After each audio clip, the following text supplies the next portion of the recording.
رمضان کی آمد ہے تو اللہ تعالیٰ نے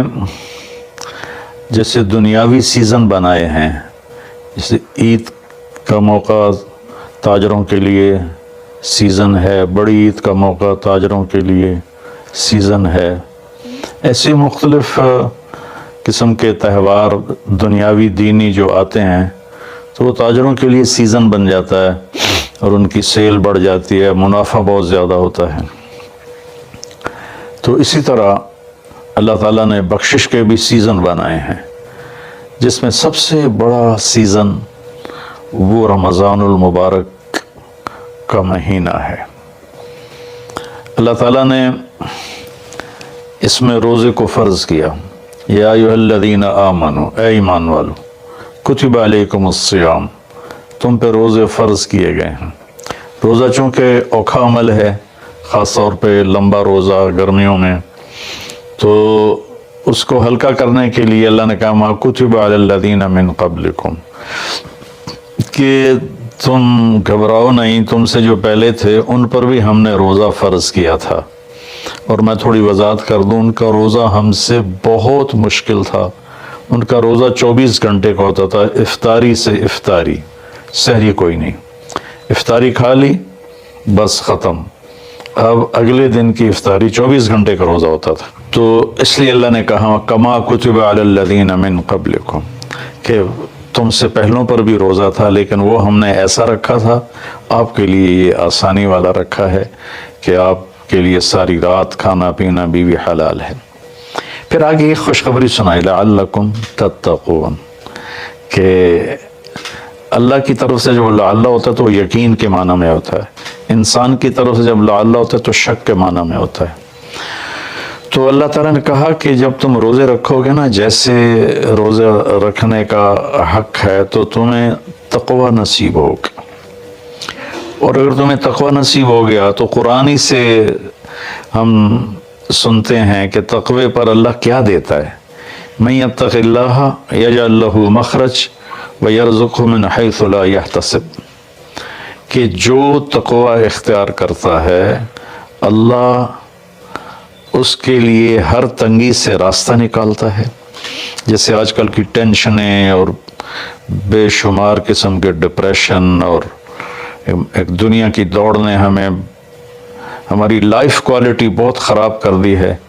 چیزیں بڑی اعلیٰ ہو گئی ہیں، سواریاں بڑی اعلیٰ ہیں، لیکن لائف اٹ سیلف کوالٹی اس کی بڑی پور ہو گئی ہے، بہت خراب ہو گئی ہے۔ تو اللہ تعالیٰ فرماتا ہے کہ من یتق اللہ یجعل لہ مخرج، تو جب کہیں اس پر تنگی آئے گی ذہنی یا ظاہری یا باطنی تو اللہ اس کو راستہ دکھائے گا، اللہ ہاتھ پکڑ کے اس کو اس مشکل سے نکال کے باہر کھڑا کر دے گا۔ وَيَرْزُقْهُ مِنْ حَيْثُ لَا يَحْتَسِبْ، اور اسے وہاں سے رزق دے گا جہاں سے اس کو وہم و گمان بھی نہیں ہوگا۔ تو حضرت مقداد رضی اللہ تعالیٰ عنہ پیشاب کرنے بیٹھے، فاقے سے بے حال تھے، ایک چوہا اپنی بل سے نکل اور 1 دینار اس نے باہر رکھا، پھر 2، پھر 3، پھر 4، یہاں تک کہ 19 دینار اس نے اپنی بل سے نکال کر ان کے سامنے رکھ دیے۔ وہ بڑے حیران پریشان ہوئے، یہ کیا ہوا؟ انہوں نے وہ استنجے سے فارغ ہو کر وہ اٹھائے اور اللہ کے نبی کے پاس لے کر آئے، یا رسول اللہ یہ میں پیشاب کرنے بیٹھا ہوں اور چوہے نے یہ 19 دینار میرے آگے رکھ دیے۔ تو آپ نے فرمایا رزق ساقہ اللہ علیک، یہ اللہ کی طرف سے تیرے لیے رزق کا سامان بنا ہے۔ پھر آپ نے یہ آیت پڑھی من یتق اللہ یجعل لہ مخرج ویرزقہ من حیث لا یحتسب، جو تقوی اختیار کرتا ہے اللہ ہر تنگی سے راستہ دکھاتا ہے اور وہاں سے رزق دیتا ہے جہاں سے وہم و گمان بھی نہ ہو۔ اور اللہ کے دینے کے تو بے شمار راستے ہیں، اللہ کے دینے کے لامحدود راستے ہیں۔ تو پیسہ نہیں ہوگا تو کام کیسے بنے گا، کاروبار نہیں چلے گا تو روٹی کہاں سے کھائیں گے، وہ اللہ نے اپنے ذمہ لیا ہوا ہے۔ ہماری ذمہ ہے کہ ہم سبب اختیار کریں اور تقوی اختیار کریں، رزق اللہ وہاں سے دے گا جہاں سے وہم و گمان بھی نہیں۔ تو تقوی پر من یتق اللہ یجعل لہ من امرہ یسرا۔ پھر دوسری اللہ تعالیٰ خوشخبری یہ سناتے ہیں کہ